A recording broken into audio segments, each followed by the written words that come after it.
Hey guys, hope all is well. This is my first time doing a vodcast, and really a lot of the stuff that we've been doing so far, as far as working with Audacity and doing podcasts, I've never done before. So this is my first time through a lot of these things, but learn a lot and hopefully, obviously, take some of this stuff and use it in the classroom. As far as things I have used in the classroom, done a number of different things to try and stay cutting edge, essentially. The big thing that I really enjoy using is QR codes. So the QR codes are those weird-looking squares, essentially that are made up of a bunch of different sized dots. And what you can do is you have a QR code scanner. It's just an app through any smartphone. It's on the Android market and on the Apple store. And you download the QR reader and you scan any code and it takes you to like some sort of external link or maybe a PDF or things like that. So QR code makers are free. You can Google them, and basically what happens is you take a link that you'd want to turn into a QR code. You'd copy and paste that link into the QR code maker, and as a result, it'll generate a QR code that you can then scan. It'll take you to that link, the desired link. So what I've done a lot is use those QR codes in essentially like scavenger hunt, station rotation type of situations. So for example, in the weight room, what I have done in the past is kids set up like almost a station rotation, and I'll have a number of different exercises I want the kids to do at different parts of the weight room throughout the station rotation. So, for example, if the class has never seen a squat before, and I demo it at the beginning of the unit, and I go through a number of different demonstrations as well with different activities.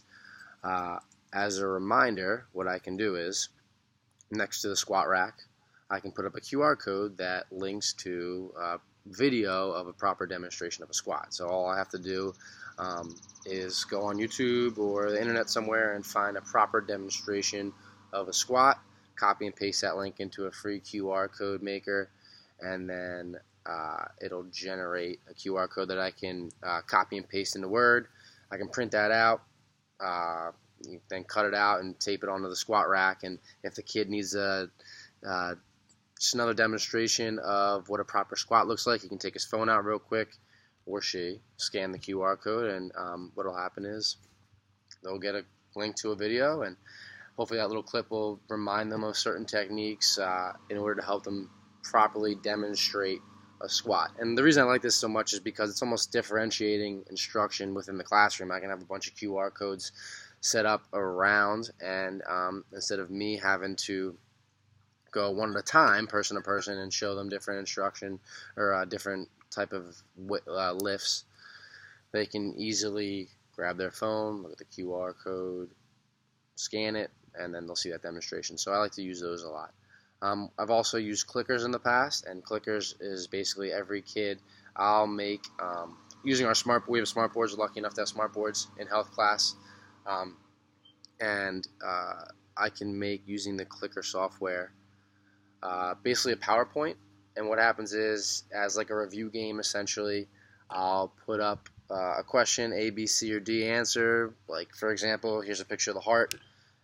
One section of the heart is highlighted. Is this either A, the left ventricle, B, right ventricle, left atrium, or D, right atrium? And the kids will all have clickers, which is basically almost looks like your phone. And then you select A, B, C, or D.